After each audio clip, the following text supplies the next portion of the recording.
Hello friends, welcome to our YouTube channel that is IP trend. और हम discuss कर रहे हैं पांडास लाइब्रेरी का object that is data frame. Data frame से रिलेटेड ये हमारी आज 12th वीडियो है। डाटा फ्रेम की 11 वीडियोस हम ऑलरेडी जो है वो कंप्लीट कर चुके हैं। इनिशियल वीडियोस में हमने डाटा फ्रेम के बहुत बेसिक ऑपरेशंस के बारे में पढ़ा कि डाटा फ्रेम क्या होते हैं, कैसे क्रिएट करते हैं, उनकी एक्सेसिंग, मॉडिफिकेशन वगैरह। फिर हमने उन पे आइट्रेशन सीखी। और हमारी जो लास्ट 2 वीडियोस थी उसमें हमने थोड़ा सा एडवांस पार्ट डिस्कस किया है कि डाटा फ्रेम में मैचिंग और ब्रॉडकास्टिंग ऑपरेशंस क्या होते हैं। फिर उसके बाद की डाटा फ्रेम में जो मिसिंग वैल्यूज होती हैं उन्हें हम कैसे हैंडल करते हैं। उसके बाद आज हम पढ़ने जा रहे हैं और कुछ एक्स्ट्रा ऑपरेशंस के बारे में, जैसे कि कंपैरिजन और बुलियन रिडक्शन के बारे में। तो आज की वीडियो स्टार्ट करने से पहले जिन स्टूडेंट्स ने अभी तक चैनल सब्सक्राइब नहीं किया है वो जल्दी से चैनल को सब्सक्राइब कर लीजिए और लाइक और कमेंट करना मत भूलिएगा। साथ ही साथ अगर आपको वीडियो देखते हुए कोई भी डाउट आ रहा है तो आप अपने डाउट्स जो हैं वो कमेंट करके पूछ सकते हैं। जो भी चीज़ आपको नहीं समझ आ रही हो, मैं पूरी अपनी तरफ से पूरी कोशिश करूंगी कि आपके सारे डाउट्स जो हैं वो क्लियर कर पाऊँ। तो चलिए स्टार्ट करते हैं आज की क्लास। आज की क्लास में हमारे पास बेसिकली 3 टॉपिक है। हम कोशिश करेंगे कि 2 एटलीस्ट हम आज की वीडियो में कंप्लीट कर पाएं। इसके बाद इन तीनों ऑपरेशंस के बाद हमारा डाटा फ्रेम वाला ये चैप्टर जो है वो कंप्लीट हो जाएगा और इसके बाद एक एडवांस चैप्टर जो है वो हम स्टार्ट करेंगे। इस चैप्टर के जो लास्ट 3 टॉपिक्स बचे हैं वो यही वाले हैं: comparison on data frames, then boolean reduction and then combining of data frames. ठीक है, तो फर्स्ट से स्टार्ट करते हैं। फर्स्ट है हमारा कंपैरिजन ऑफ पांडास ऑब्जेक्ट की पांडास ऑब्जेक्ट को हम आपस में कंपेयर कैसे करते हैं। यहाँ पे हम मेनली जो है डाटा फ्रेम्स को डिस्कस कर रहे हैं, बट डाटा फ्रेम के साथ साथ ये ऑपरेशन सीरीज पे कैसे अप्लाई होते हैं हम वो भी साथ साथ देखते चलेंगे। और इसीलिए यहाँ डाटा फ्रेम की जगह हर जगह क्या मेंशन किया गया है, पांडास ऑब्जेक्ट, क्योंकि पांडास ऑब्जेक्ट में हमारे सीरीज और डाटा फ्रेम दोनों ही इंक्लूड हो जाती है। As you have seen above that pandas offer multiple ways to carry same operation. जब हमने पांडा डाटा फ्रेम पे बाइनरी ऑपरेशंस पढ़े थे वहां हमने देखा ही था कि ऑपरेशंस परफॉर्म करने के कई अलग अलग तरीके होते हैं। जैसे अगर हमें 2 डाटा फ्रेम्स को आपस में ऐड करना है तो हम उसके लिए प्लस ऑपरेटर भी यूज कर सकते हैं। उसके लिए हमारे पास ऐड मेथड भी था और उसी सेम काम के लिए हम रिवर्स एडिशन फंक्शन भी यूज कर सकते हैं। और तीनों ही मेथड जो है वो हमें सेम रिजल्ट देंगे, चाहे हम प्लस ऑपरेटर यूज करें, चाहे ऐड फंक्शन यूज करें, चाहे आर ऐड फंक्शन यूज करें। Now you may want or even sometimes need to confirm if the 2 operation on the same object are producing the same result or not. अब हमें पता है कि plus operator, add और r add methods जो हैं वो सेम रिजल्ट जनरेट करते हैं, बट अगर हम ये कंफर्म करना चाहते हैं तो उसकी कंफर्मेशन के लिए हमें क्या करना होगा। हम चाहेंगे कि पाइथन जो है वो हमें कोई ऐसी फंक्शनैलिटी प्रोवाइड करे जिससे हम चेक कर पाए कि क्या इन तीनों तरीके से एडिशन का रिजल्ट सेम आ रहा है या नहीं। क्योंकि कई बार ऐसा होता है कि विजुअली हम जब चीजें देख रहे हैं तो हमें लग रहा है कि वो सेम है, बट ऐसा होता नहीं है। In such cases you can use comparison method. तो इसके लिए पांडास लाइब्रेरी ने हमें क्या प्रोवाइड किया है, कंपैरिजन मेथड्स की फंक्शनैलिटी हमें प्रोवाइड की गई है ताकि हम अलग अलग रिजल्ट्स को आपस में कंपेयर कर सके कि वो सेम है या नहीं। Let us see how. अब हम देखते हैं कि कैसे, और उसे करने के लिए हमने एग्जाम्पल के लिए यहाँ 3 डाटा फ्रेम ले लिए हैं। एक ये डाटा फ्रेम DFC1 ले लिया है, एक डाटा फ्रेम DFC2 है और एक डाटा फ्रेम DFC3 है। ठीक है, हम भी यही डाटा फ्रेम्स जो हैं वो क्रिएट कर लेते हैं। तो सबसे पहले आगे स्टार्ट करने से पहले हम, क्योंकि हर वीडियो में प्रैक्टिकल जो है साथ साथ कर रहे हैं, तो इसका भी प्रैक्टिकल हम साथ साथ करेंगे। और प्रैक्टिकल करने के लिए अब क्योंकि हम एग्जाम्पल डाटा फ्रेम्स लेके चल रहे हैं तो पहले हमें ये डाटा फ्रेम्स जो है क्रिएट करने पड़ेंगे। तो उसके लिए हम यूज कर रहे हैं एनाकोंडा से स्पाइडर। आप चाहें तो जुपिटर नोटबुक भी यूज कर सकते हैं, दोनों ही जो है वो इक्विवेलेंट होते हैं। जिन स्टूडेंट्स को नहीं पता है कि डाटा फ्रेम कैसे क्रिएट करते हैं वो इस वीडियो के फर्स्ट सेकंड पार्ट देख सकते हैं। वीडियोस का लिंक डिस्क्रिप्शन बॉक्स में आपको गिवन है। तो चलिए देखते हैं। यहाँ पे सबसे पहले हमें लाइब्रेरीज इंपोर्ट करनी पड़ती हैं, तो हम क्या करेंगे, import pandas as PD, import numpy as np। हम सबसे पहले पांडास और numpy दोनों लाइब्रेरीज को इंपोर्ट कर लेते हैं, क्योंकि जब भी हम पांडास लाइब्रेरी से रिलेटेड कोई भी फंक्शन मेथड परफॉर्म करते हैं तो हमें कई बार ऐसा होता है कि numpy लाइब्रेरी की भी जरूरत पड़ती है। जैसे अभी जब हम नैन वैल्यूज के साथ डील करते हैं तो नैन वैल्यूज जो है वो numpy लाइब्रेरी में प्रेजेंट होती हैं। तो अगर हमने numpy लाइब्रेरी को इंपोर्ट नहीं किया होगा तो हम नैन वैल्यू को आइडेंटिफाई नहीं कर सकते। दोनों लाइब्रेरीज इंपोर्ट कर ली। अब डाटा फ्रेम क्रिएट करना है, तो डाटा फ्रेम क्रिएट करने के लिए पहले हम 2 डायमेंशनल एरे क्रिएट कर लेंगे। एरे क्रिएट करने के लिए हम numpy लाइब्रेरी का यूज करेंगे, तो numpy dot arrange. Array creation का एक मेथड अरेंज भी होता है। जिन स्टूडेंट्स को एरे क्रिएशन सीखनी है वो numpy एरेज वाली जो प्लेलिस्ट है उसकी स्टार्टिंग की वीडियोस देख सकते हैं, और जिन्हें डाटा फ्रेम की क्रिएशन सीखनी है वो डाटा फ्रेम के बेसिक ऑपरेशंस वाली जो प्लेलिस्ट है उसके स्टार्टिंग की वीडियोस देख सकते हैं। वहां से आपको ये सारी वीडियोस मिल जाएंगी, डिस्क्रिप्शन बॉक्स में आपको लिंक गिवन है। तो अरेंज मेथड में हमें आर्गुमेंट क्या प्रोवाइड करने पड़ते हैं, स्टार्ट वैल्यू, स्टॉप वैल्यू और स्टेप वैल्यू।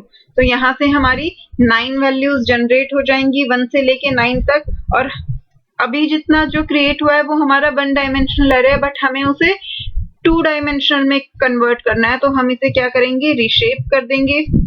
रीशेप किस में करेंगे, हमें 3 रोज और 3 कॉलम्स चाहिए, तो हमने इसे 3 रोज और 3 कॉलम्स में क्या कर लिया, रीशेप कर लिया। तो अब हमारा एरे जो है वो क्रिएट हो गया। हम चाहें तो इसे प्रिंट करवा के भी देख सकते हैं, प्रिंट AR1। ठीक है, इस फाइल को हम यहाँ से सेव कर लेते हैं और अब हम इसे रन करके देखेंगे। तो ये देखिए, ये हमारा एरे जो है वो क्रिएट हो चुका है। अब हम क्या करेंगे, एक सेकंड एरे क्रिएट करेंगे, क्योंकि हमें 3 डाटा फ्रेम क्रिएट करने हैं, तो 3 डाटा फ्रेम के लिए हमें 3 एरे चाहिए। तो अब हम सेकंड एरे बनाते हैं। सेकंड एरे में भी हम वैल्यू अरेंज मेथड की हेल्प से ही क्रिएट कर लेते हैं, अरेंज, और यहाँ पे अब हम दे देंगे स्टार्ट स्टॉप की वैल्यू, कॉमा 10। ठीक है, अब यहाँ पे भी हमारे 9 एलिमेंट्स जनरेट हो जाएंगे, बट इस बार स्टेप की वैल्यू 10 है, तो 10, 20, 30, 40 इस तरीके से 90 तक जो है वो एलिमेंट्स जनरेट हो जाएंगे। इसे भी हम रीशेप कर देंगे, किसमें, 3 रोज और 3 कॉलम्स में।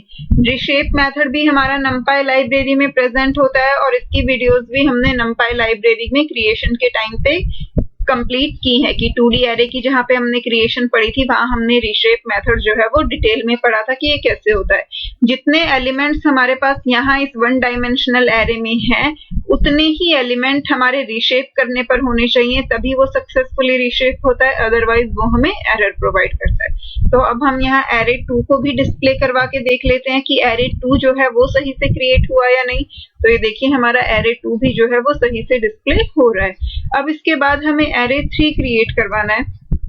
एरे 3 जो हमने लिया था, आप यहाँ पे देख सकते हैं, हम सेम वही डाटा फ्रेम क्रिएट करेंगे जो हमारी बुक में दिए हुए हैं, ताकि हम रिजल्ट जो है वो इजीली कंपेयर कर पाए। यहाँ पे हमने फर्स्ट डाटा फ्रेम भी सेम है, सेकंड भी। अब थर्ड डाटा फ्रेम में हमें नैन वैल्यूज लेनी है, तो इसकी वैल्यूज जो है वो हमें एक्सप्लिसिटली लेनी पड़ेंगी। तो चलिए इसे क्रिएट करते हैं, is equal to np dot array, और इसके साथ अब हम डायरेक्टली वैल्यू प्रोवाइड करेंगे instead of using arange method. यहाँ पे हमें 3 रो चाहिए। फर्स्ट रो में हमें एलिमेंट्स क्या चाहिए, 10, 20 एंड 30। फर्स्ट रो क्लोज हो गई, सेकंड रो स्टार्ट करते हैं। सेकंड रो में हमें कौन कौन से एलिमेंट चाहिए, 40, 50 एंड 60। अब इसके बाद हमारी थर्ड रो स्टार्ट हो रही है। थर्ड रो में हमारी स्टार्टिंग की 2 वैल्यूज नैन है। नैन जो है वो हमारा numpy लाइब्रेरी में होता है, तो हम np.nan यूज करेंगे। डायरेक्टली अगर nan लिखेंगे तो वो हमें एरर देगा। अब यहाँ पे हमने क्रिएशन में np.nan दिया है, बट रिजल्ट में हमें क्या मिलेगा, सिर्फ nan मिलेगा, क्योंकि ये जो है आउटपुट में सिर्फ nan जाता है। क्रिएशन के टाइम पे हमें लाइब्रेरी का नाम जो है वो साथ में देना पड़ता है। अब हम यहाँ एरे 3 डिस्प्ले करवा के देखते हैं कि थर्ड एरे जो है वो सक्सेसफुली क्रिएट हुआ या नहीं। तो ये देखिए, ये हमारा थर्ड एरे भी जो है वो सक्सेसफुली क्रिएट हो गया है। अब इसके बाद हम क्या करेंगे, अब हम एक डाटा फ्रेम्स क्रिएट करने हैं, क्योंकि हमें ऑपरेशंस एरे पे नहीं डाटा फ्रेम पे चाहिए, और डाटा फ्रेम एक 2 डायमेंशनल स्ट्रक्चर है, तो हम उसे डायरेक्टली तो क्रिएट कर नहीं सकते, हमें या तो 2D डिक्शनरी यूज करनी पड़ेगी या 2D एरे यूज करना पड़ेगा। इस केस में हमने 2D एरे यूज कर लिया। तो चलिए फर्स्ट डाटा फ्रेम क्रिएट करते हैं। एक बार जब हमारा एरे 2D एरे या 2D डिक्शनरी क्रिएट हो गई, उसके बाद डाटा फ्रेम क्रिएट करना बहुत इजी होता है। पांडास लाइब्रेरी का नाम डॉट डाटा फ्रेम फंक्शन का नाम, डाटा फ्रेम में ध्यान रखना है D कैपिटल F कैपिटल, और यहाँ ब्रैकेट में हम वो एरे प्रोवाइड कर देंगे जिसकी हेल्प से हमें डाटा फ्रेम प्रिंट करवाना है। ठीक है, अब next second data frame create करेंगे, तो again same method pd dot data frame, और यहाँ पे ये जो है ये हम एरे 2 की हेल्प से क्रिएट करेंगे। नाउ थर्ड डाटा फ्रेम भी वही pd डॉट डाटा फ्रेम, और ये वाला हम किसकी हेल्प से क्रिएट करेंगे, थर्ड एरे की हेल्प से। तो अब हमारे तीनों डाटा फ्रेम्स जो हैं वो क्रिएट हो गए। आप चाहें तो तीनों को डिस्प्ले भी करवा के देख सकते हैं। Print df1 print df2 and then print df3। इसे रन करके देखते हैं।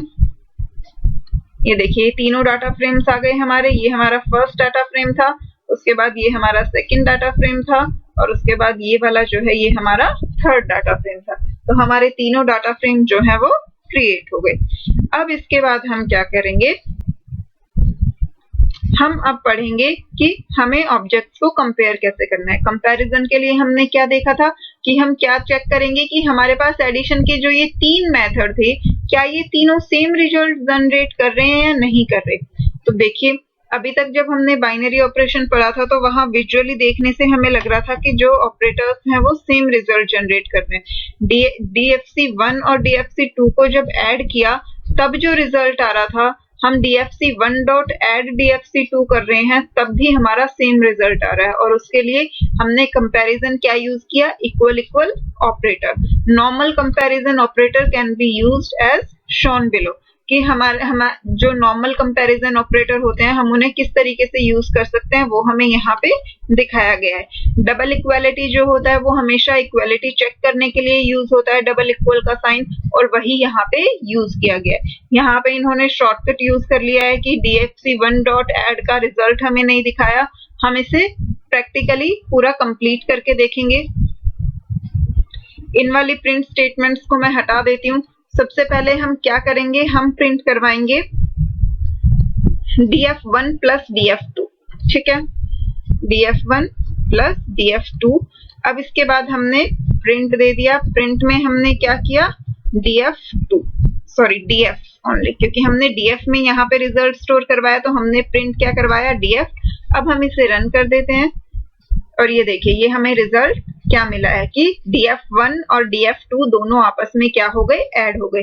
अब अगर मैं यहाँ एडिशन की जगह, एडिशन ऑपरेटर की जगह मेथड यूज करती df1 डॉट एड और इसमें मैं पास ऑन कर देती df2, तो ये भी हमारा क्या काम करता है, सेम काम करता है। हम इसे रन करके देखते हैं। ये देखिए यहाँ पे भी हमारा सेम आउटपुट आया। तो अगर मैं इन दोनों को कंपेयर करूं उस केस में हमारा क्या होगा, मान लीजिए मैं यहाँ पे करती हूँ df1 plus df2 equal equal df1 dot add और इसमें मैंने पास कर दिया df2। ठीक है, अब ये क्या कर रहा है, देखिए कि मैंने क्या प्रिंट करवाया है कि df1 प्लस df2 को ऐड किया, उसके बाद df1 डॉट एड df2 किया और फिर उन दोनों के बीच में क्या किया, इक्वालिटी चेक की। आप चाहे तो इसे इस तरीके से कर सकते हैं, आप चाहे तो अलग अलग भी करके देख सकते हैं। जैसे यहाँ पे ये df में मैंने एड मेथड से किया था, मैं यहाँ एक और डाटा फ्रेम ले लेती हूँ dff इज इक्वल टू, यहाँ पे हम लिख लेते हैं df1 प्लस df2। ठीक है, तो अब हमारे पास दो डाटा फ्रेम हो गए df एंड dff। df में हमने क्या स्टोर किया है, ऐड मेथड की हेल्प से रिजल्ट, और dff में प्लस ऑपरेटर की हेल्प से रिजल्ट। अब हम क्या करेंगे, df इक्वल इक्वल dff। अब हम इसे प्रिंट करवा रहे हैं तो हम देखते हैं कि हमें क्या रिजल्ट मिलेगा। तो यहाँ से हमने इसे रन किया और यहाँ पे आप देखिए हमें रिजल्ट क्या मिला, ट्रू। जैसा कि हम देख भी सकते थे दोनों ही केस में हमारा आउटपुट जो है सेम आया था। यहाँ पे जब हमने ये ऐड मेथड की हेल्प से किया था तब भी हमारा आउटपुट सेम आया था, और इससे ऊपर जब हमने प्लस ऑपरेटर की हेल्प से किया था तब भी हमारा आउटपुट जो है वो सेम आया था। तो यानी कि दोनों ही केस में हमें आउटपुट सेम मिल रहा है, और यहाँ से ये हमारा वेरीफाई भी हो रहा है कि जब हमने दोनों रिजल्ट्स को इक्वालिटी ऑपरेटर से चेक किया तो उस केस में हमें रिजल्ट क्या मिला, हर केस में ट्रू मिला। बट अब अगर हम df3 को ऐड करें, आपको अगर याद हो df3 में हमारे पास दो वैल्यूज क्या हैं, नैन वैल्यूज हैं। तो यहाँ पे अगर मैं df2 की जगह df3 ऐड करती हूँ, ठीक है, अब क्या होगा, पहले हम इक्वालिटी ऑपरेटर को हटा देते हैं। यहाँ पे हम दोनों को प्रिंट करवा के देखते हैं, print df and print dff। साथ साथ मैं मैसेज डिस्प्ले करवा देती हूँ ताकि कंफ्यूजन ना रहे, प्रिंटिंग df, और यहाँ पे हमने df को प्रिंट करवा दिया। नेक्स्ट इज प्रिंट में हमने पहले एक स्ट्रिंग डिस्प्ले करवा देंगे, प्रिंटिंग dff, और इसके बाद क्या करेंगे, प्रिंट, यहाँ पे dff जो है वो हमने प्रिंट करवा दिया। यहाँ ये प्रिंट की स्पेलिंग गलत है, इसे हम पहले ठीक कर लेते हैं। अब हम इसे रन करवाते हैं। ये देखिए हमने रन करवा दिया। यहाँ आप देख सकते हैं कि दोनों रिजल्ट जो है वो हमारे सेम आ रहे हैं। सॉरी, यहाँ पे ये df लिखा है इसलिए गलत आ रहा है, हमें यहाँ भी df3 करना है, ठीक है, क्योंकि दोनों यहाँ पे हम इस वाले केस में भी हम df1 और df3 ऐड कर रहे हैं, और यहाँ भी हमें df1 और df3 ऐड करना है, तो वो हमने प्रिंटिंग मिस्टेक कर दी थी। अब इसे दोबारा से रन करके देखते हैं। ये देखिए अब आप देख सकते हैं कि दोनों केस में रिजल्ट जो है वो बिल्कुल सेम है। यहाँ पे जो df में रिजल्ट था वही सेम रिजल्ट हमें यहाँ dff में मिला है। फर्स्ट रो में 11, 22, 33, यहाँ भी फर्स्ट रो जो है वो क्या है, 11, 22 एंड 33। यहाँ पे 44, 55 एंड 66, यहाँ भी 44, 55 एंड 66।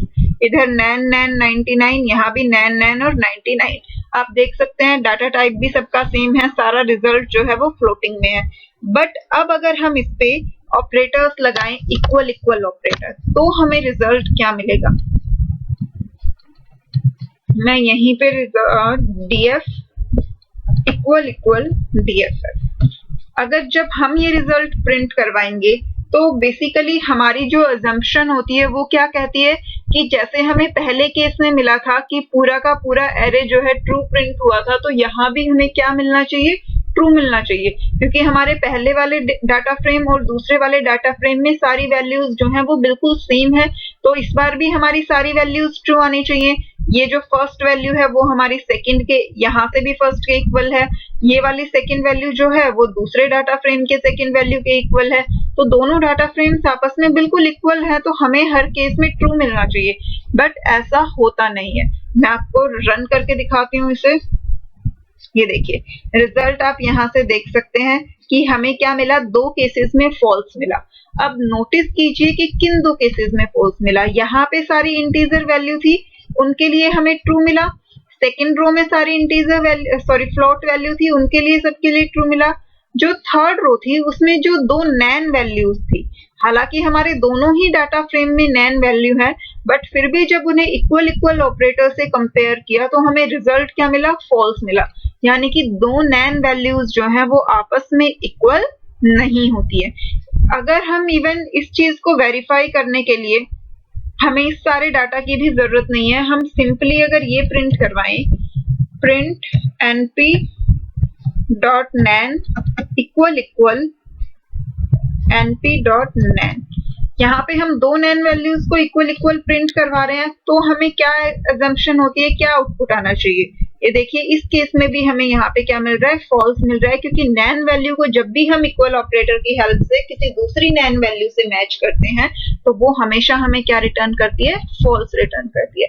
तो हालांकि हमारे पास इसका भी वे आउट होता है, हम इक्वल इक्वल ऑपरेटर की जगह इक्वल मेथड यूज कर लेते हैं।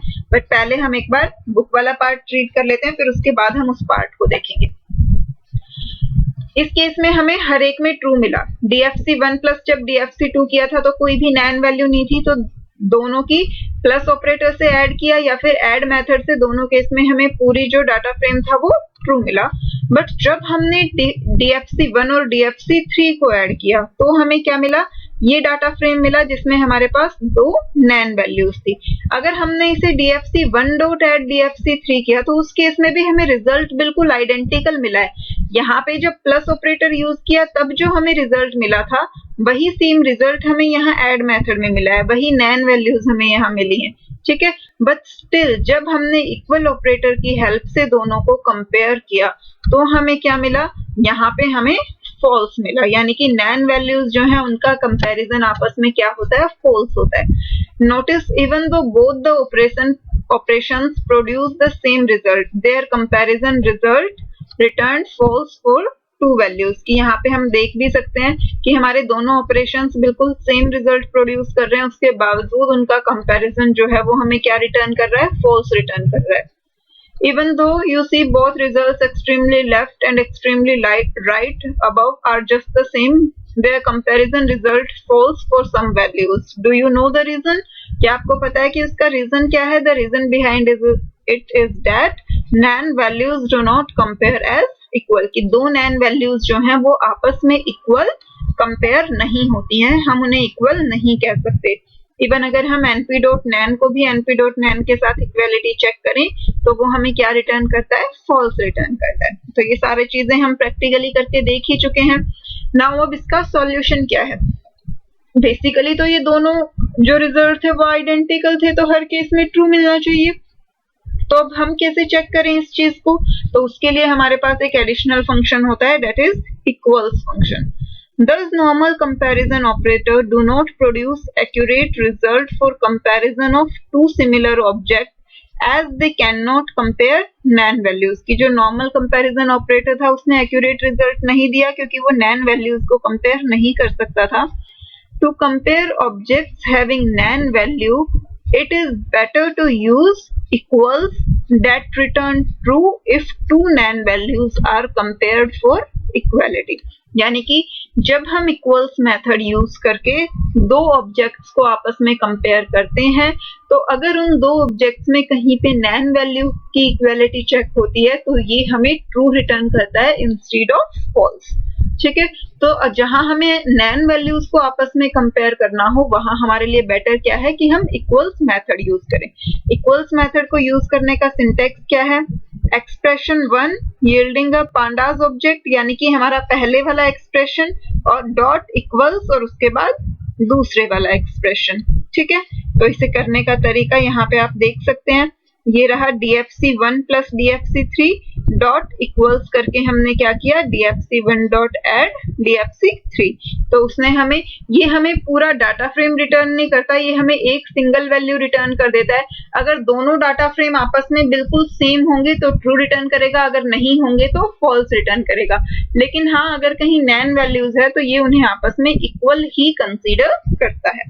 तो इस पार्ट को हम प्रैक्टिकली करके देख लेते हैं।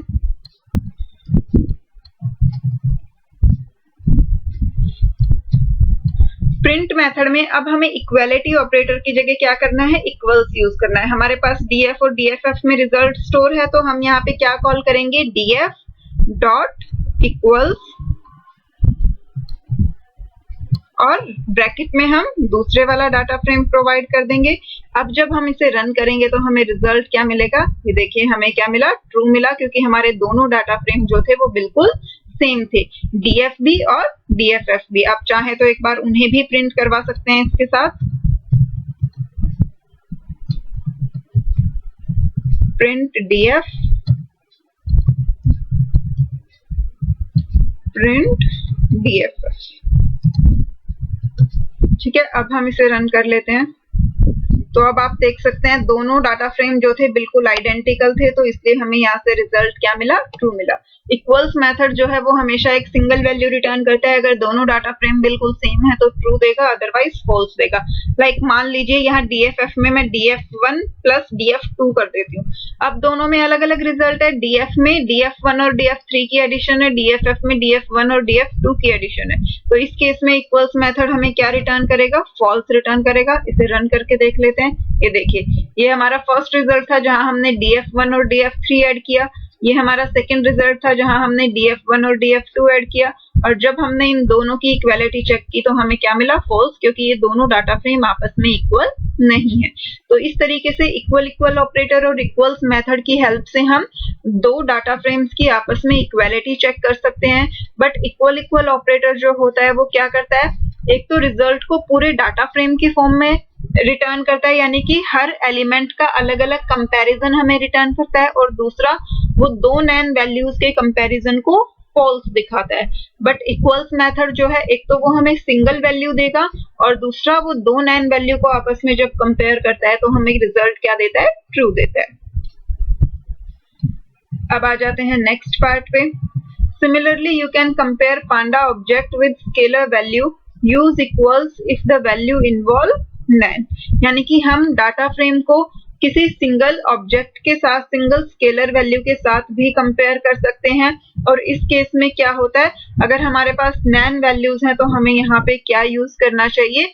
हमें इक्वल्स यूज करना चाहिए। ठीक है, तो ये आप चाहो तो करके भी देख सकते हो, अदरवाइज इसमें कुछ भी इतनी बड़ी चीज नहीं है।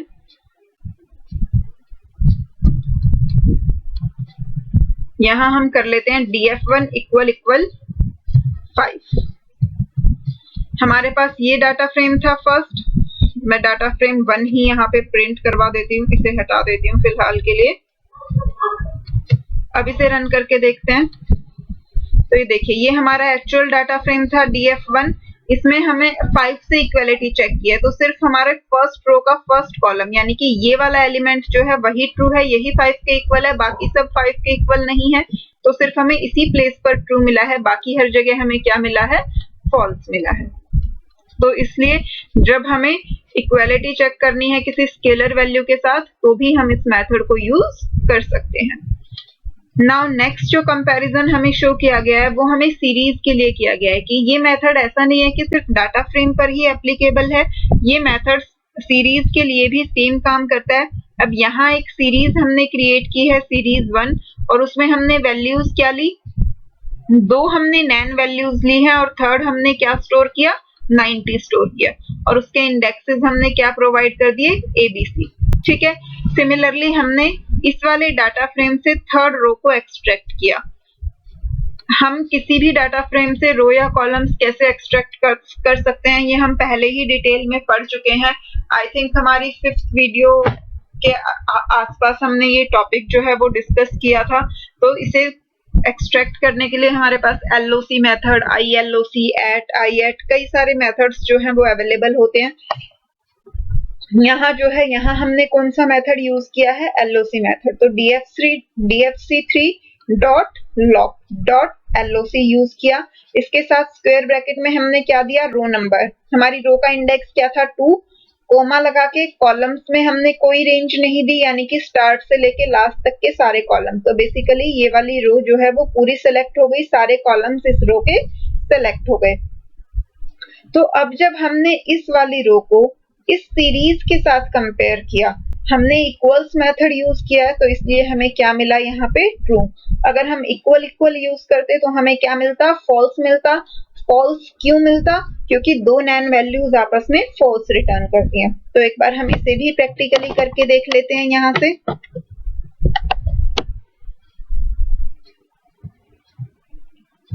इस पार्ट को फिलहाल के लिए हटा देते हैं। हम एक सीरीज क्रिएट करेंगे, pd.series, और अब यहाँ इस सीरीज के अंदर हम वैल्यूज प्रोवाइड कर देंगे। वैल्यूज हम क्या दे रहे हैं? np.nan, again np.nan, 90। ठीक है, अब इसके बाद हम क्या दे देंगे? हम इंडेक्स प्रोवाइड करेंगे। इंडेक्स इज इक्वल टू, यहाँ पे हम इंडेक्स की लिस्ट क्या दे देंगे? आप देखिए हमारे जो डाटा फ्रेम के इंडेक्स थे वो क्या थे? 0, 1 और 2। तो यहाँ भी हम इंडेक्सेस क्या प्रोवाइड करेंगे? 0, 1 एंड 2, क्योंकि अगर हमारे इंडेक्सेस सेम नहीं होंगे तो फिर हम कंपैरिजन नहीं कर पाएंगे। अब हम यहाँ से जो है एक SR नाम से क्रिएट कर लेते हैं जिसमें हम डाटा फ्रेम की लास्ट रो को एक्सट्रैक्ट करेंगे।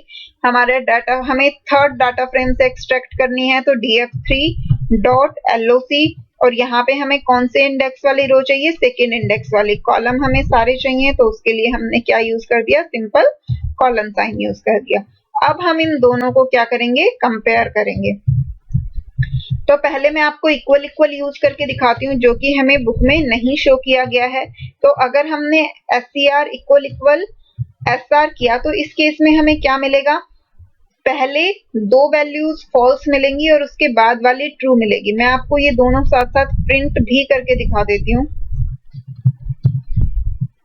प्रिंट SER, प्रिंट SR, ठीक है।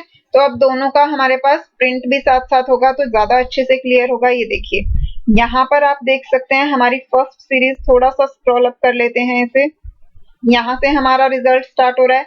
ये हमारी फर्स्ट सीरीज थी जो हमने क्रिएट की, ये हमारी सेकेंड सीरीज जो हमने डाटा फ्रेम से एक्सट्रैक्ट की, और उसके बाद इन दोनों का कंपैरिजन जब आया तो फर्स्ट दो वैल्यूज हमें फॉल्स मिली क्योंकि नैन वैल्यूज आपस में जब कंपेयर होंगी तो हमें फॉल्स मिलेगा, और थर्ड वैल्यू का रिजल्ट हमें क्या मिला, ट्रू। यहीं पर अगर हम इक्वल्स ऑपरेटर यूज करते, डॉट इक्वल्स, तो अब इस केस में हमें रिजल्ट क्या मिलता,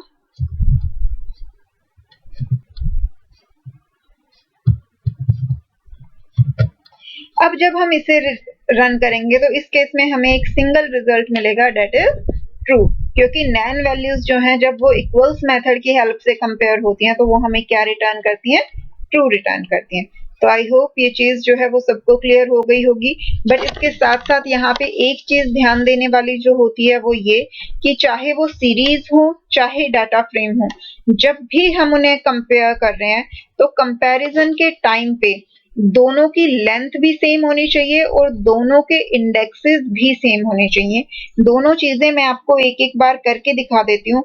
मान लीजिए मैं यहाँ पर इसकी एक लेंथ बढ़ा देती हूँ, ये 3 एलिमेंट यहाँ पे हैं, मैं इन्हें 4 एलिमेंट बना देती हूँ, ठीक है। अब ये जो सीरीज है इसमें हमारे पास 4 एलिमेंट हैं, इंडेक्सेस भी यहाँ पे हमें 4 देने पड़ेंगे अदरवाइज हमें एरर मिलेगा। इसमें हमारे पास 4 एलिमेंट हैं और ये जो हमने डाटा फ्रेम से एक्सट्रैक्ट की थी इसमें हमारे पास कितने एलिमेंट थे, 3। तो बेसिकली दोनों की आपस में लेंथ ही इक्वल नहीं है, तो उस केस में हमें क्या मिलेगा, एरर मिलेगा, that we can't compare unequal length objects. तो अगर हम इसे इक्वल इक्वल ऑपरेटर की हेल्प से यूज करें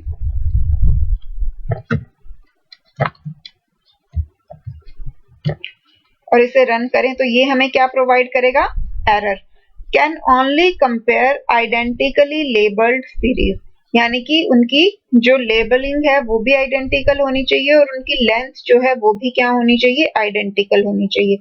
अब मान लीजिए मैं यहाँ पे लेंथ आइडेंटिकल कर देती हूँ,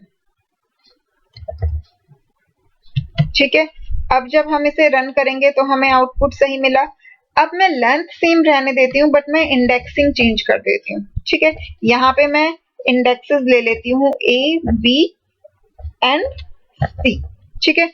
अब हमारे जो डाटा फ्रेम वाली सीरीज थी उसके इंडेक्सेस क्या थे, 0, 1, 2, ठीक है, क्योंकि डाटा फ्रेम में हमारे पास इंडेक्सेस 0, 1, 2 थे और सीरीज में क्रिएट करते टाइम हमने क्या दे दिए, ABC। तो अब जब हम इन्हें कंपेयर करेंगे तो हमें रिजल्ट क्या मिलेगा, तो अगेन हमें एरर मिलेगा क्योंकि हमारे इंडेक्सेस जो हैं वो क्या हैं, अलग हैं। तो जब भी हम दो सीरीज या दो डाटा फ्रेम को आपस में कंपेयर कर रहे हैं तो हमें इस चीज का खास ध्यान रखना चाहिए कि दोनों डाटा फ्रेम्स की शेप और साइज दोनों इक्वल हों, इसी तरीके से दोनों सीरीज की, यानी कि उनके रो कॉलम के लेबल्स भी सेम होने चाहिए, नंबर ऑफ रोज और नंबर ऑफ कॉलम्स भी जो है वो सेम होने चाहिए, अदरवाइज वो हमें क्या प्रोवाइड करेंगे, एरर प्रोवाइड करेंगे, ठीक है। यही ये चीज मैं आपको इक्वल्स मेथड की हेल्प से भी करके दिखा देती हूँ कि उस केस में हमें क्या जो है आउटपुट मिलता है।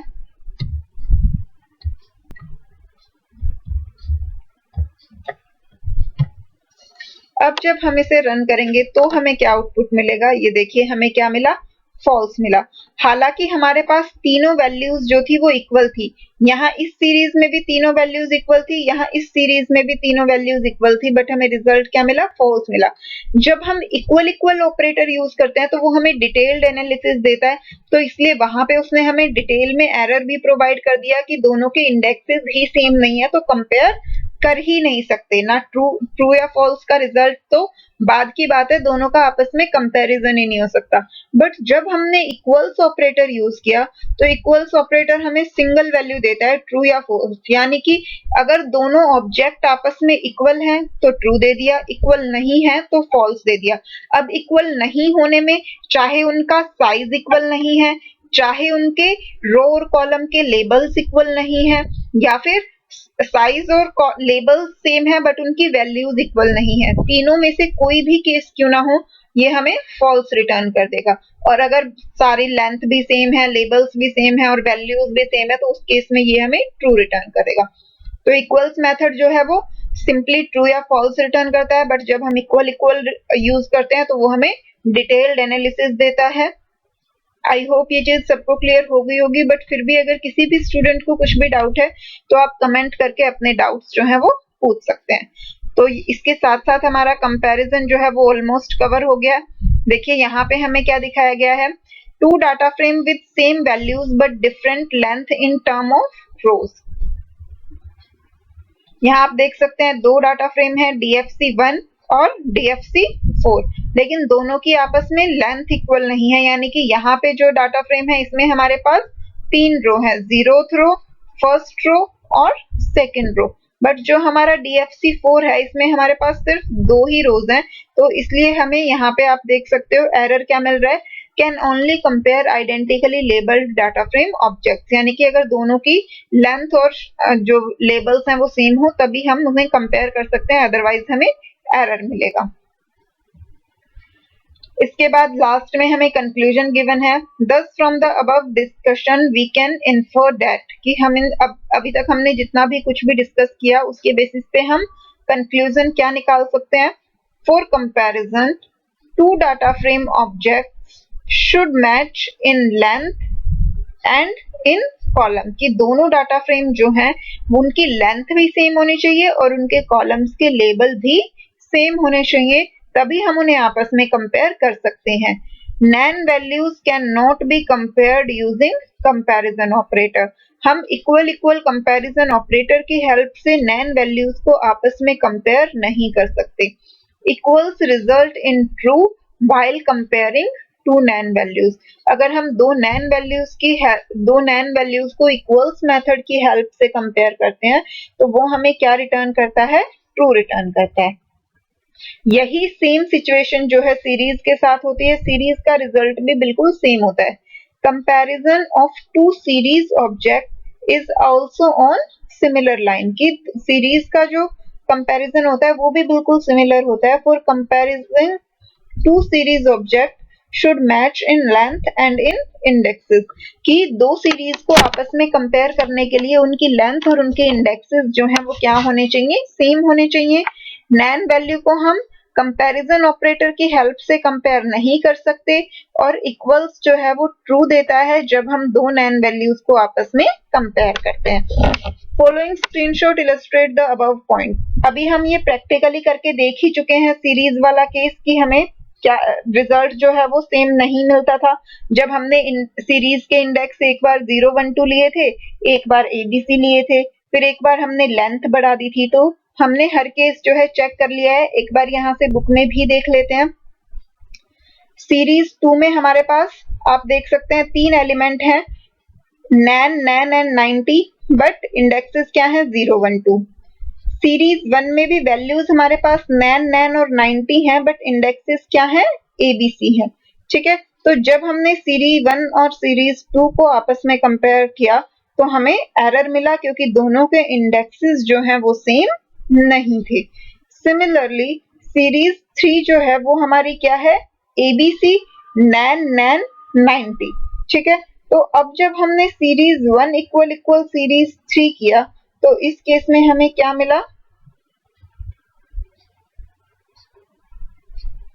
सीरीज 1 हमारी ये वाली थी और सीरीज 3 हमारी ये वाली है, तो दोनों के इंडेक्सेस अब सेम हो गए ABC, तो हमारे पास इंडेक्सेस सेम है, बट हमने इक्वल इक्वल ऑपरेटर की हेल्प से किया है, तो नैन के लिए हमें क्या मिला, फॉल्स मिला, क्योंकि नैन वैल्यूज आपस में फॉल्स आ जाती हैं जब हम इक्वल इक्वल यूज करते हैं, और थर्ड एलिमेंट के लिए हमें क्या मिला, ट्रू मिला।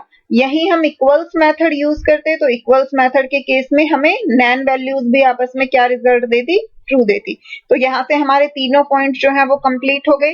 पहला पॉइंट कि दो सीरीज ऑब्जेक्ट को आपस में कंपेयर करने के लिए उनकी लेंथ और इंडेक्सेस सेम होने चाहिए, अदरवाइज वो एरर देगा, वो आपको यहाँ से क्लियर हो रहा है। सेकंड कि जब हम equal equal comparison operator use करते हैं तो नैन वैल्यूज आपस में हमें क्या रिटर्न करती हैं, फॉल्स रिटर्न करती हैं। और थर्ड, इक्वल्स मेथड हमें दो नैन वैल्यूज के लिए क्या देता है, ट्रू रिटर्न करता है। तो इसकी हेल्प से हमारा जो है वो कंप्लीट हो गया है कंपैरिजन ऑपरेटर। कंपैरिजन में हमारे पास इक्वल इक्वल था, इक्वल्स मेथड था, डाटा फ्रेम और सीरीज पे हमने उसकी सारी कंडीशंस जो है वो अच्छे से स्टडी कर ली। अब हम आ जाते हैं हमारे नेक्स्ट ऑपरेशन पे, और नेक्स्ट ऑपरेशन जो है हमारा वो है बुलियन रिडक्शन, कि बुलियन रिडक्शन क्या होती है, कैसे होती है। अब सबसे पहली बात, रिडक्शन का मतलब क्या होता है। रिडक्शन का मतलब होता है किसी भी चीज को रिड्यूस कर देना, उसका साइज जो है छोटा कर देना, क्योंकि कई बार हमारे पास बहुत बड़ा बड़ा डाटा होता है, उस बड़े डाटा को इंटरप्रेट करना हमारे लिए बहुत मुश्किल हो जाता है। तो हमें क्या चाहिए होता है, हमें शॉर्ट फॉर्म में रिजल्ट चाहिए होता है, कि हम इतने बड़े डाटा को डील नहीं कर सकते, हमें सिर्फ अल्टीमेट रिजल्ट चाहिए, पूरी डिटेल्ड इंफॉर्मेशन में हमें कोई इंटरेस्ट नहीं है। तो उसके लिए हम क्या यूज करते हैं, उस केस में हम यूज करते हैं बुलियन रिडक्शंस का। तो चलिए देखते हैं कि बुलियन रिडक्शंस क्या होती हैं और हम उन्हें कैसे यूज करते हैं और किन किन केसेस में हमें उसकी जरूरत पड़ती है। Data frame generally store huge amount of data, की डाटा फ्रेम में जनरली होता क्या है, बहुत बड़ी बड़ी अमाउंट में डाटा स्टोर होता है। When you compare a data frame with a value, then pandas will execute that comparison for each element of the data frame and give you true or false accordingly for each element. आप देख ही चुके हैं, जब हमने data frame को एक scalar value से equality check की थी, तो हमें पूरे डाटा फ्रेम के साइज का ही नया डाटा फ्रेम मिला था।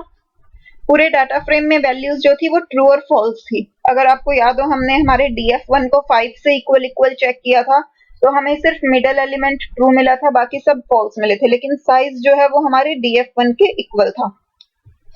आप यहाँ से भी देख सकते हैं, ये dfc1 है, ये हमारा पूरा डाटा फ्रेम है। जब हमने कंडीशन लगाई dfc1 ग्रेटर देन 0, ठीक है, तो यहाँ पे बेसिकली हमें क्या मिलना चाहिए, ट्रू मिलना चाहिए, क्योंकि dfc1 के सारे एलिमेंट्स जो हैं वो 0 से ग्रेटर हैं। बट हमें रिजल्ट क्या मिला, एक पूरा डाटा फ्रेम मिल गया जहां पे सारे एलिमेंट्स क्या हैं, ट्रू हैं। बट एक बार सोच के देखो, इस डाटा फ्रेम से ये फाइंड आउट करना कि कौन कौन सा एलिमेंट 0 से बड़ा है या नहीं, या इस डाटा फ्रेम से फाइंड आउट करना कि कौन कौन सा एलिमेंट 0 से बड़ा है या नहीं, क्या दोनों में कोई डिफरेंस है। हमें तो इक्वली टाइम लग रहा है। यहाँ भी हमारे पास 9 एलिमेंट थे, 3 एलिमेंट फर्स्ट रो में, 3 एलिमेंट सेकंड रो में और 3 एलिमेंट थर्ड रो में। यहाँ भी हमें इन 9 एलिमेंट्स को चेक करना था कि 0 से बड़े हैं या नहीं। यहाँ भी हमें 9 एलिमेंट्स को चेक करना है कि वो ट्रू हैं या नहीं। तो बेसिकली हमें चेक क्या करने पड़ रहे हैं, 9 के 9 एलिमेंट्स हमें चेक करने पड़ रहे हैं। तो हमारा पर्पस तो फेल हो गया कंडीशन लगाने का, क्योंकि अल्टीमेटली हमें रिजल्ट में भी सर्च ही करना पड़ रहा है। हमें तो क्या चाहिए था कि हाँ, अगर सारी वैल्यूज बड़ी हैं तो हमें ट्रू मिल जाए, वरना फॉल्स मिल जाए। हमारा पर्पस यहाँ से फुलफिल नहीं हुआ। As data frames are huge, thus getting and accessing so many true and false is not at all warranted. ठीक है, हमें ऐसा कभी नहीं चाहिए होता। There should be a way that gives the overall result in reduced form. हमें क्या चाहिए, हमें कोई ऐसा तरीका चाहिए जो हमें ओवरऑल रिजल्ट को एक छोटी सी फॉर्म में प्रोवाइड कर दे। For this purpose, pandas offer Boolean reduction, और इसी पर्पस के लिए पांडास ने हमें क्या प्रोवाइड की, बुलियन रिडक्शन प्रोवाइड की, that summarize the boolean result. और बुलियन रिडक्शन का काम क्या होता है कि वो बुलियन रिजल्ट को समराइज कर देती है फॉर एन एक्सिस। एक बार में किसी भी एक एक्सिस के लिए वो रिजल्ट को क्या करेगी, समराइज कर देगी। That is, with Boolean reduction, you can get the overall result of a row or column with a single true or false. यानी कि बुलियन रिडक्शन क्या करती है, आप इस लाइन पर ध्यान दीजिए, boolean reduction that summarize the boolean result for an axis, कि बुलियन रिडक्शन जो है वो सिर्फ किसी पर्टिकुलर एक्सिस के लिए बुलियन रिजल्ट को समराइज करती है। अब मान लीजिए हमने वो एक्सिस प्रोवाइड किया कॉलम, डिफॉल्ट जो है कॉलम्स के लिए होता है, अगर हम एक्सिस 1 दे दें तो वो रो के लिए समराइज कर देती है। तो इस केस में हमें रिजल्ट जो है वो क्या मिलता है, एक पर्टिकुलर रो या पर्टिकुलर कॉलम का, यानी कि या तो हमें कॉलम वाइज रिजल्ट मिल जाएगा, जैसे ए के लिए ट्रू मिल गया, बी के लिए ट्रू मिल गया, और इस केस में तो सी में भी सारी वैल्यूज ट्रू हैं तो सी के लिए भी ट्रू मिल जाएगा, या फिर हमें रो वाइज मिल जाएगा कि 0th रो जो है वो ट्रू है या नहीं, फर्स्ट रो जो है वो ट्रू है या नहीं, सेकंड रो जो है वो ट्रू है या नहीं। तो इस तरीके से बुलियन रिडक्शन की हेल्प से हमें रो वाइज या कॉलम वाइज जो है वो रिड्यूस डाटा मिल जाता है। इस काम के लिए पांडास हमें कई सारे बुलियन फंक्शंस और एट्रीब्यूट्स प्रोवाइड करता है, वन बाय वन हम उन सबको स्टडी करेंगे।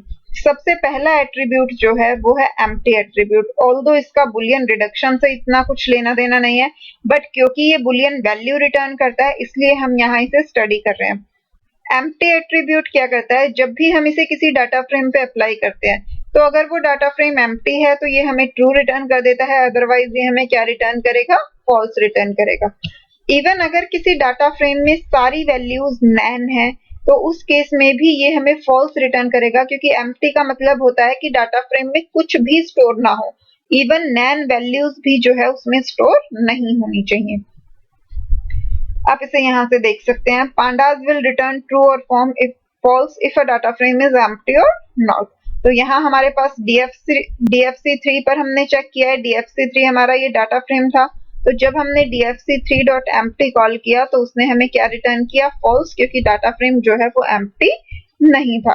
अगर हम कोई ऐसा डाटा फ्रेम क्रिएट करें जिसमें सारी की सारी क्या हो, नैन वैल्यूज हो, जैसा कि आप यहाँ पे देख सकते हैं DFC5 में सारी वैल्यूज नैन है, बट स्टिल जब हमने DFC5.empty चेक किया तो हमें क्या मिला, फॉल्स, क्योंकि इवन नैन वैल्यूज भी प्रेजेंट हैं तो भी वो उसे एम्प्टी कंसीडर नहीं करता। हाँ, बट अगर DFC3 में कोई डाटा ही नहीं है, ना नैन वैल्यूज हैं, कुछ भी नहीं, तो उस केस में हमें वो क्या रिटर्न करता है, एम्प्टी जो है वो ट्रू रिटर्न करता है। जैसे कि आप यहाँ देख सकते हैं DFC6 जो है बिल्कुल एम्प्टी था, ना उसमें कोई भी रो थी ना कोई भी कॉलम था, तो उस केस में हमें क्या मिला, DFC6 के लिए हमें जो है वो क्या मिला, ट्रू मिला। तो डाटा फ्रेम जब बिल्कुल एम्प्टी होगा तभी हमें ट्रू मिलेगा, अदरवाइज हर केस में हमें क्या मिलेगा, फॉल्स मिलेगा। तो एक बार हम इसे चेक कर लेते हैं, इस सारे पार्ट की हमें कोई जरूरत नहीं है तो हम इन्हें हटा देते हैं। अब हमारे पास ये 3 डाटा फ्रेम क्रिएटेड है, हम किसी पे भी चेक कर लेंगे। मान लीजिए हमने DF1 पे किया, DF1.empty। अब जब हम इसे रन करेंगे तो ये हमें क्या रिटर्न करेगा, फॉल्स रिटर्न करेगा, क्योंकि DF1 जो है वो एम्प्टी नहीं था। अब मान लीजिए हम एक डाटा फ्रेम क्रिएट करते हैं, DF is equal to PD dot data frame. अब डाटा फ्रेम की क्रिएशन के लिए हमें क्या चाहिए, कोई भी 2D एरे या 2D डिक्शनरी। अब यहाँ पे हम एक एम्प्टी डिक्शनरी पास ऑन कर देते हैं, या फिर हम एक एम्प्टी नहीं, हम नैन वैल्यूज से क्रिएट करते हैं, np डॉट एरे, और एरे में हम यहाँ क्या प्रोवाइड कर देंगे, नैन वैल्यू।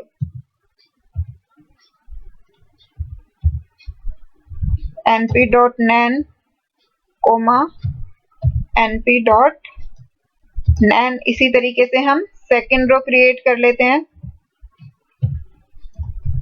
अगेन मैं रिपीट कर रही हूँ, जिन स्टूडेंट्स को ये नहीं समझ आ रहा हो कि एरे कैसे क्रिएट हो रहा है, डाटा फ्रेम कैसे क्रिएट हो रहा है, तो वो डाटा फ्रेम की क्रिएशन के लिए डाटा फ्रेम की जो प्लेलिस्ट है उसकी स्टार्टिंग की 2 वीडियोस देख सकते हैं, और एरे की क्रिएशन के लिए numpy लाइब्रेरी वाली जो हमारी वीडियोस हैं उसकी बेसिक वीडियोस को देख सकते हैं। वहां से आपको डिटेल में ये चीज समझ आ जाएगी कि डाटा फ्रेम की क्रिएशन कैसे होती है, एरेज की क्रिएशन कैसे होती है, और आप इन चीजों को समझ पाएंगे। ठीक है, अब पहले मैं आपको DF जो है वो प्रिंट करवा के दिखा देती हूँ। ये देखिए DF जो है वो हमारा क्या है, सारी नैन वैल्यूज हैं। अब अगर मैं DF पे एम्प्टी कॉल करती हूँ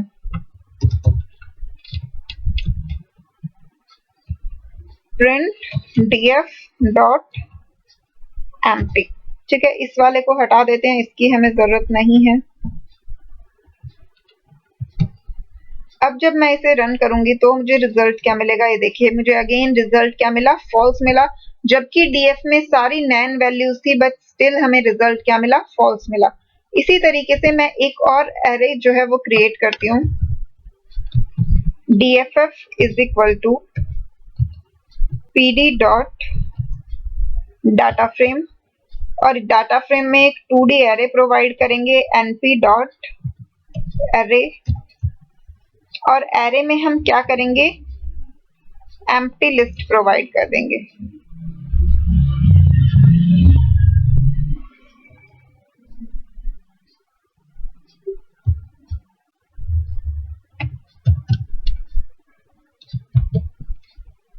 अब हम एक बार डीएफएफ को प्रिंट करवा के देख लेते हैं।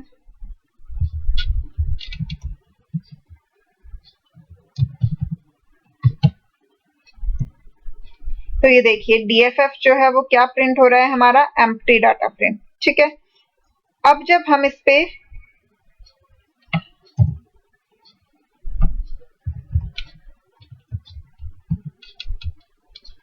प्रिंट डीएफएफ डॉट एम्प्टी, अब जब हम इसे रन करेंगे तो हमें क्या मिलेगा, ट्रू मिलेगा। ठीक है, ये हमारा डीएफ वाला था जिसमें सारी नैन वैल्यूज थी, फिर जब हमने df डॉट एम्प्टी किया तो हमें ये फॉल्स मिला, फिर हमने जो एक एम्प्टी डाटा फ्रेम क्रिएट किया उसे डिस्प्ले करवाया तो हमें ये वैल्यूज जो है वो मिली कि एम्प्टी डाटा फ्रेम है, उसमें कॉलम्स के कोई लेबल नहीं है, 2 रो ले रखी हैं, रो के इंडेक्सेस आ गए बट वो भी एम्प्टी हैं।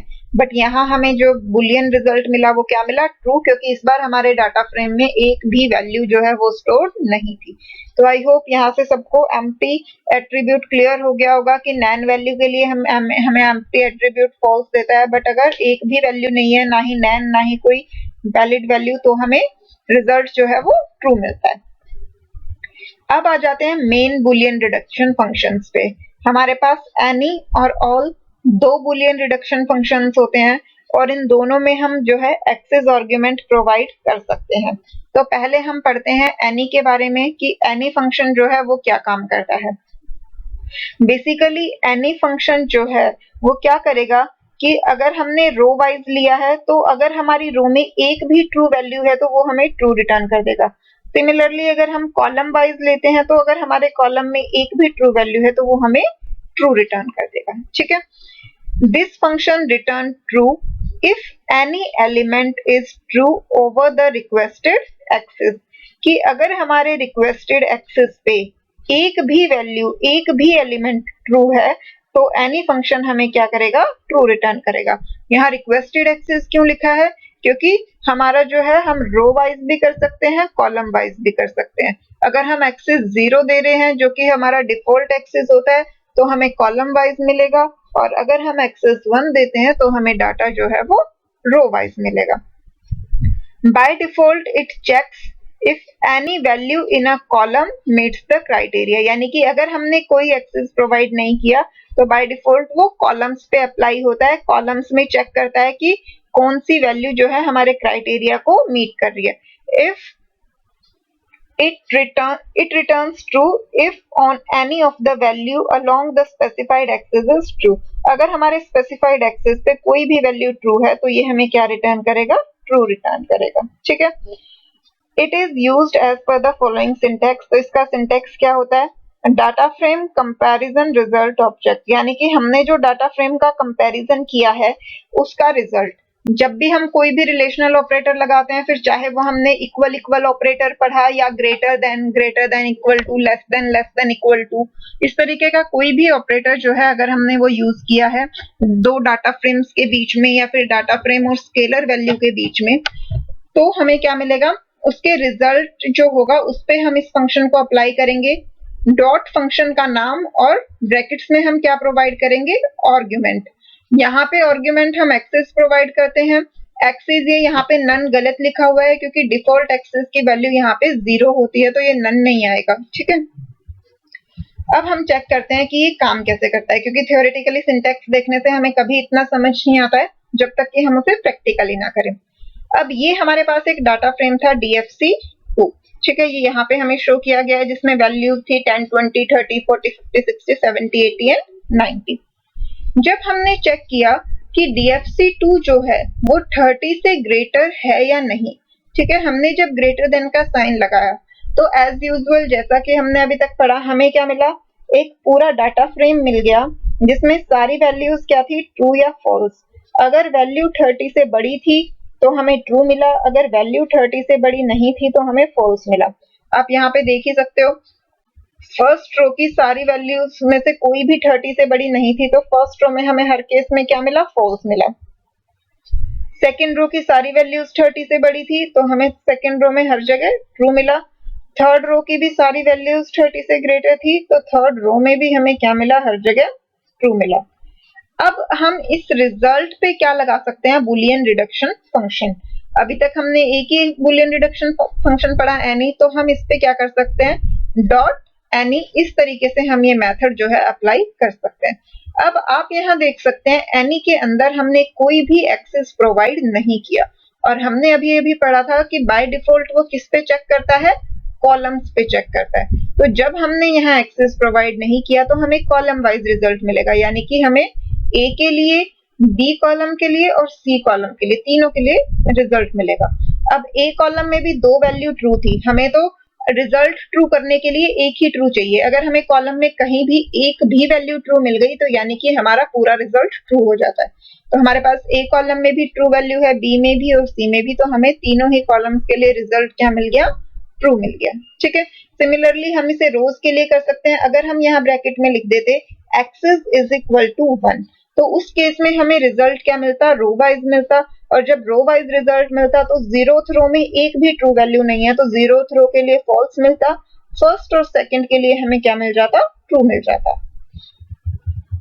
ये हमें यहाँ दिखाया भी हुआ है, you can change axis by given argument axis is equal to 1।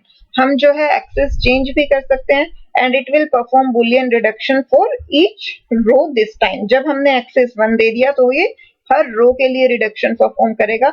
इस बार आप देख सकते हैं जीरोथ रो का रिजल्ट हमें फॉल्स मिला, क्योंकि इस रो में एक भी वैल्यू ट्रू नहीं थी, तो पूरी ही रो 30 से छोटी है, तो इसलिए हमें फॉल्स मिल गया। फर्स्ट और सेकंड रो के लिए हमें क्या मिल गया, ट्रू मिल गया। ठीक है, हम इस चीज को प्रैक्टिकली भी करके देख लेते हैं अपने वाले पार्ट पे।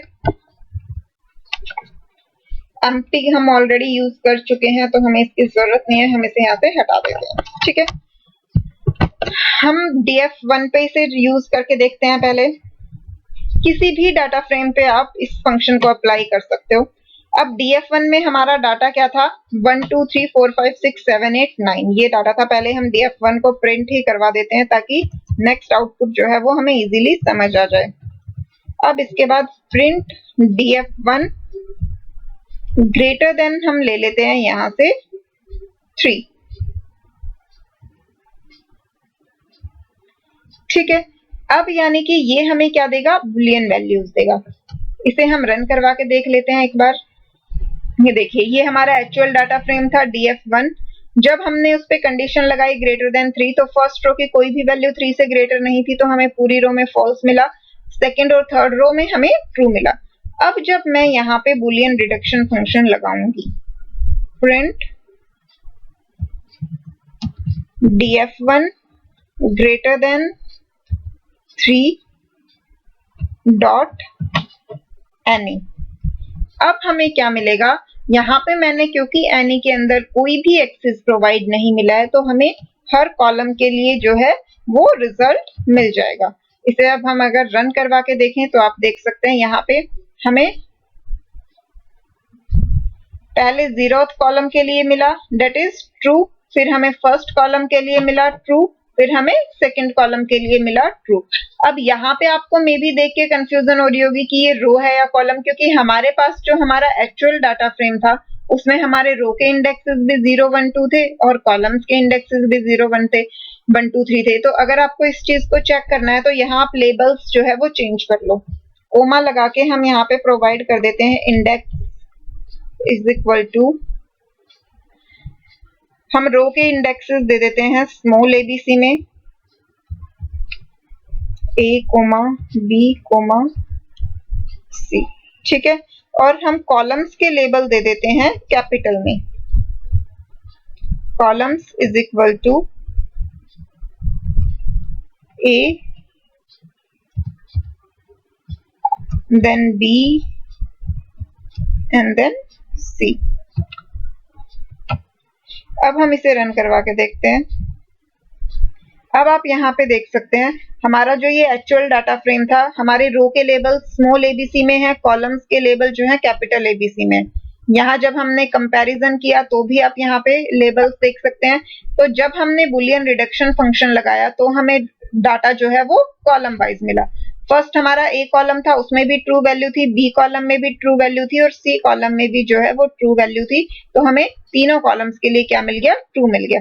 अब मान लीजिए मैं यहाँ कंडीशन लगा देती हूँ। इसे करने का एक तरीका और भी होता है, मैं आपको वो भी करके दिखा देती हूँ कंडीशन चेंज करने से पहले। इवन वो ज्यादा सिंपलर होगा तो आपको अच्छे से समझ आ जाएगा। मान लीजिए मैं यहाँ ले लेती हूँ DFF, मैंने डाटा फ्रेम का नाम ले लिया, is equal to DF greater than 3। ठीक है, अब मैंने ये रिजल्ट स्टोर कर लिया। अब इसके बाद हम क्या करेंगे? हम प्रिंट करवा देंगे, प्रिंट DFF डॉट एनी। इस केस में भी हमें जो है वो बिल्कुल सेम रिजल्ट मिलेगा जो कि हमें पहले वाले केस में मिला था। यहाँ पे ये DF कुछ नहीं है, ये DF1 आएगा क्योंकि हमारा एक्चुअल डाटा फ्रेम DF1 है। अब जब हम इसे रन करेंगे तो ये देखिए, ये हमारा एक्चुअल डाटा फ्रेम था। हमने इसे 3 से ग्रेटर करके किसमें स्टोर करवा लिया था? DFF को। हमने उसे प्रिंट नहीं करवाया तो इसलिए वो प्रिंट नहीं हुआ, हमने डायरेक्टली शॉर्ट फॉर्म प्रिंट करवाई तो इस केस में भी हमें हर जगह क्या मिल रहा है? ट्रू मिल रहा है। आप चाहो तो DFF को प्रिंट भी करवा सकते हो।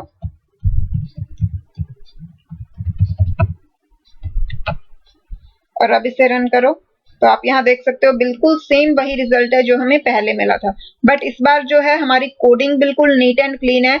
और जो स्टूडेंट्स पहले या कोडिंग में इतने एक्सपर्ट नहीं है या पहले उन्होंने कभी कोडिंग नहीं किया, उन्हें ये देख के इजीली समझ आ रहा होगा। बट पहले जब हम प्रिंट स्टेटमेंट के अंदर ही सब कुछ लिख दे रहे थे तो वो थोड़ा सा कॉम्प्लेक्स हो जा रहा था समझने के लिए। तो कोडिंग हमें जितने सिंपल हो उतनी ज्यादा सिंपल रखनी चाहिए जब हम बिगिनिंग लेवल पे कर रहे होते हैं। अब हम ये कंडीशन चेंज करके देखते हैं। मान लीजिए मैं कर देती हूँ ग्रेटर देन 5। जब हम ग्रेटर देन 5 करेंगे तो हमें रिजल्ट क्या मिलेगा? पहले फिलहाल के लिए मैं अभी इस वाले फंक्शन को हटा देती हूँ। ठीक है, और अब इसे रन करके देखते हैं। तो देखिए 5 से ग्रेटर हमारे पास शुरू के जो 4 एलिमेंट थे वो 5 से छोटे, 5 एलिमेंट जो थे वो 5 से छोटे थे और बाकी के 4 जो हैं वो 5 से बड़े थे। बट इस बार भी हमारे पास क्या आएगा? हर कॉलम का रिजल्ट ट्रू आएगा क्योंकि हर कॉलम में एक ना एक ट्रू वैल्यू है। बट अगर मैं इसे ग्रेटर देन 8 कर दूं, अब हमारा रिजल्ट क्या होगा? अब आप देख सकते हैं फर्स्ट कॉलम की सारी वैल्यूज जो हैं 8 से छोटी हैं, सेकंड कॉलम की भी सारी वैल्यूज 8 से छोटी हैं, थर्ड कॉलम में सिर्फ एक वैल्यू ऐसी है जो 8 से बड़ी है। तो अब जब मैं इस पे डॉट एनी मेथड लगाऊंगी, प्रिंट DFF डॉट एनी, तो इस बार क्या मिलेगा मुझे? ए और बी कॉलम के लिए फॉल्स मिलेगा और सी कॉलम के लिए जो है वो क्या मिलेगा? ट्रू मिलेगा। ठीक है, इसी तरीके से अगर मान लीजिए मैं यहाँ एक्सिस 1 प्रोवाइड कर देती हूँ, एक्सिस इज इक्वल टू 1, तो अब हमें रिजल्ट क्या मिलेगा? रो वाइज मिलेगा। फर्स्ट रो के लिए कोई वैल्यू ट्रू नहीं है तो फॉल्स, सेकंड रो के लिए भी, और थर्ड रो के लिए क्या मिलेगा? ट्रू, क्योंकि उसमें एक जो वैल्यू है वो क्या है? ट्रू है। Any got an unexpected keyword axis. ये देखिए हमने यहाँ पे स्पेलिंग गलत कर दी है, ये Z नहीं आएगा, ये क्या आएगा? S आएगा। ठीक है, तो इसे रन करते हैं। अब ये देखिए फर्स्ट रो के लिए फॉल्स मिला क्योंकि एक भी ट्रू वैल्यू नहीं थी, सेकंड रो के लिए भी फॉल्स मिला, बट थर्ड रो के लिए ट्रू मिला क्योंकि थर्ड रो में एक वैल्यू जो थी वो क्या थी? ट्रू थी। अब अगर हम यहाँ पे कंडीशन चेंज कर देते हैं, मान लीजिए मैं इसे कर देती हूँ ग्रेटर देन 4। अब हमारा क्या होगा? अब हमारे पास फर्स्ट रो में एक भी वैल्यू ट्रू नहीं है तो फर्स्ट रो के लिए हमें क्या मिला? फॉल्स मिल गया। सेकंड रो में हमारी 2 वैल्यूज ट्रू हैं तो इसलिए सेकंड रो के लिए ट्रू, और थर्ड रो में सारी वैल्यूज ट्रू हैं इसलिए थर्ड रो के लिए भी हमें क्या मिला? ट्रू मिला। तो आई होप यहाँ से एनी मेथड जो है वो सबको समझ आ गया होगा। इसमें कुछ भी इतना ज्यादा डिफिकल्ट नहीं होता है, बट स्टिल अगर किसी भी स्टूडेंट को कहीं भी कोई भी डाउट आ रहा है then feel free to ask. आप कमेंट करके अपने डाउट्स जो है वो पूछ सकते हैं। अब हम करते हैं हमारा next method, that is all method. Boolean reduction में दो ही फंक्शंस होते हैं हमारे पास, एनी और ऑल। ऑल का रिजल्ट जो है वो एनी से थोड़ा सा ऑपोजिट हो जाता है। कैसे? क्योंकि एनी फंक्शन क्या करता था, अगर हमें एक भी ट्रू मिला तो वो हमें ट्रू रिटर्न कर देता था, बट ऑल के केस में अगर सारी वैल्यूज ट्रू होंगी तभी हमें ट्रू मिलेगा, अदरवाइज तो हमें क्या मिलेगा, फॉल्स मिलेगा। सिंटेक्स इसका भी हमारा बिल्कुल सेम होता है कि डाटा फ्रेम के कंपैरिजन का रिजल्ट डॉट ऑल और उसके साथ हम क्या प्रोवाइड करेंगे, एक्सेस। यहाँ पे भी हमारा डिफॉल्ट एक्सेस जो होता है वो क्या होता है, जीरो होता है, यानी कि कॉलम वाइज हमें मिलता है, अदरवाइज हमें क्या मिलेगा, अगर हमने 1 दिया है तो हमें रिजल्ट रो वाइज मिलेगा। आप यहाँ देख सकते हो पहले DFC2 पे ग्रेटर देन 30 जब चेक किया, इस बार हमने डॉट ऑल लगाया। अभी आपने ऊपर यहाँ पे ये DFC2 भी आपको शो किया गया है। जब हमने ग्रेटर देन 30 किया था तो हमारी हर कॉलम में जो थी फर्स्ट वैल्यू फॉल्स थी और बाकी दोनों वैल्यूज ट्रू थी। तो जब हमने एनी कॉल किया था तो एनी के केस में हमें हर जगह ट्रू मिला था। आप यहाँ से इसे देख सकते हैं। जब हमने DFC2 ग्रेटर देन 30 किया तो हमें हमारे पास ये आउटपुट था। फर्स्ट जो रो थी वो पूरी फॉल्स थी, सेकंड और थर्ड रो ट्रू थी, यानी कि हर कॉलम में एक एक वैल्यू फॉल्स थी। इस पे जब हमने एनी कॉल किया तो हमें कॉलम वाइज सारा रिजल्ट क्या मिला, ट्रू, क्योंकि ये क्या करता था, अगर कॉलम में एक भी ट्रू है तभी हमें ट्रू रिटर्न कर देता था। बट ऑपोजिटली ऑल फंक्शन क्या करता है, अगर कॉलम की सारी वैल्यूज ट्रू हो तभी वो हमें ट्रू रिटर्न करेगा, और हमारे पास एक भी कॉलम ऐसा नहीं है जिसमें सारी वैल्यूज ट्रू हो। तीनों ही कॉलम्स में एक एक वैल्यू फॉल्स है, तो तीनों ही कॉलम्स का रिजल्ट हमें क्या मिला, यहाँ से फॉल्स मिला। ठीक है। इसी तरीके से अगर हमने एक्सेस 1 दे दिया तो हमें रो वाइज मिलेगा। रो वाइज तो हमें पता है फर्स्ट रो की सारी वैल्यूज फॉल्स है तो वहां तो फॉल्स ही मिला, बट सेकंड रो में सब ट्रू है तो ट्रू मिल गया, थर्ड रो में भी सारी वैल्यूज ट्रू थी तो हमें क्या मिल गया, ट्रू मिल गया। सिमिलरली अगर आप इसे 20 से ग्रेटर चेक करो और तब उस पे ऑल लगाओ तो आप यहाँ पे देख सकते हो 20 से ग्रेटर के केस में ए कॉलम में हमारी फर्स्ट वैल्यू फॉल्स आएगी क्योंकि 20 से ग्रेटर नहीं है, बी कॉलम में भी हमारी फर्स्ट वैल्यू फॉल्स आएगी, वो 20 से ग्रेटर नहीं है, बट सी कॉलम में सारी वैल्यूज ट्रू आएंगी क्योंकि सारी 20 से ग्रेटर है। तो वही हमें यहाँ रिजल्ट में शो हो रहा है। सी के केस में हमें ट्रू मिला क्योंकि सारी वैल्यूज ट्रू थी, बट ए और बी के केस में हमें फॉल्स मिला क्योंकि हमारी फर्स्ट वैल्यू जो थी वो ट्रू नहीं थी। तो अगर हमें एक भी फॉल्स मिल जाएगा तो हमारा रिजल्ट फॉल्स हो जाएगा। सिमिलरली अगर एक्सेस हमने यहाँ पे 1 दे दिया तो एक्सेस 1 के केस में भी हमारा क्या होगा, अब जो हमारी फर्स्ट रो थी, फर्स्ट रो में पहली 2 वैल्यूज फॉल्स थी बट थर्ड वैल्यू ट्रू थी, बट स्टिल हमें उसका रिजल्ट फॉल्स मिला क्योंकि हमारे पास अगर एक भी फॉल्स वैल्यू होती है तो हमारा रिजल्ट फॉल्स हो जाता है। जब हमारी सारी ट्रू होंगी तभी हमें ट्रू मिलेगा, तो इसीलिए सिर्फ हमें फर्स्ट और यहाँ पे ये फर्स्ट रो का रिजल्ट हमें फॉल्स मिला और सेकंड और थर्ड का क्या मिला, ट्रू मिला। ऑल को भी हम एक बार प्रैक्टिकली रन करके देख लेते हैं। यहाँ पे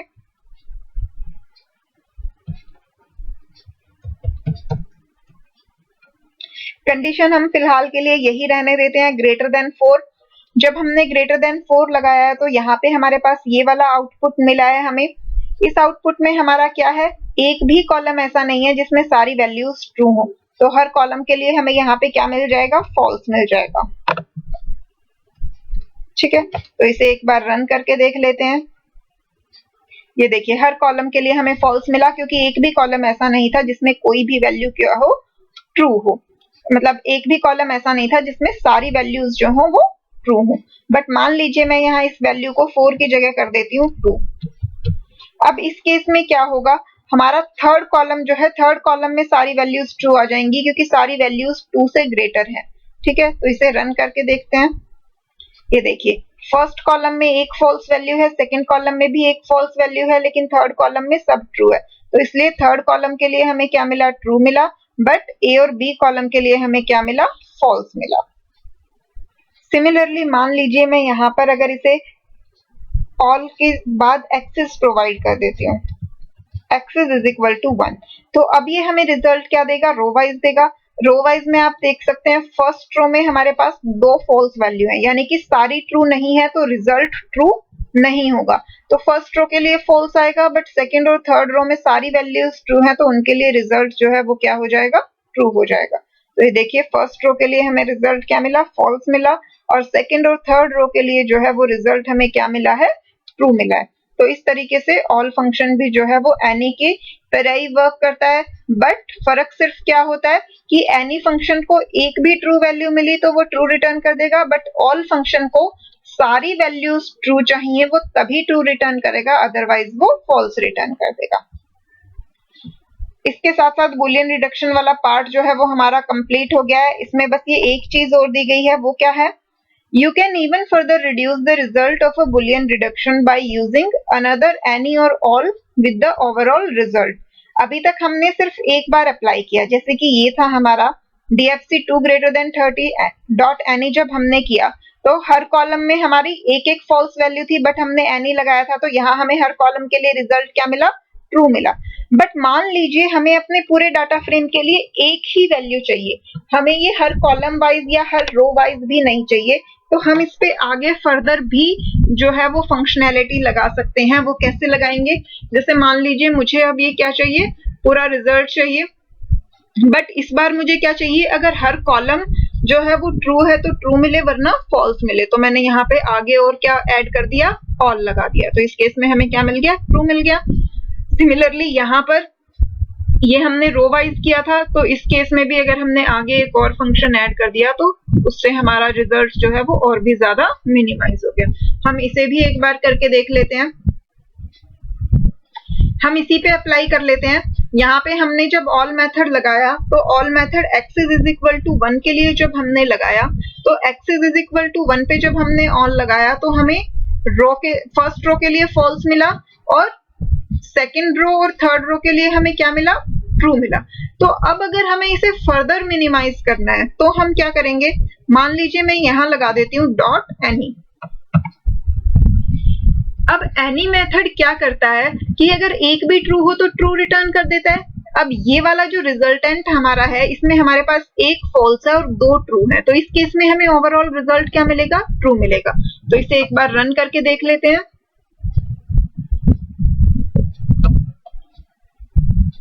यहाँ से हमने इसे रन किया और यहाँ पे आप देख सकते हैं हमें ओवरऑल रिजल्ट क्या मिला है, ट्रू मिला है। यहाँ पे हमने डिस्प्ले नहीं करवाया है, अगर आपको डिस्प्ले करवाना है तो आप डिस्प्ले भी करवा के देख सकते हो। फॉर एग्जाम्पल मान लीजिए मैं आपको डिस्प्ले करवा के ही दिखा देती हूँ। ये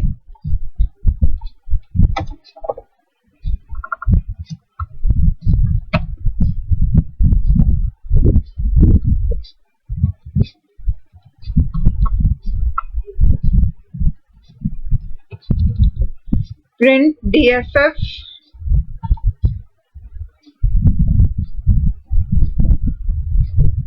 डॉट ऑल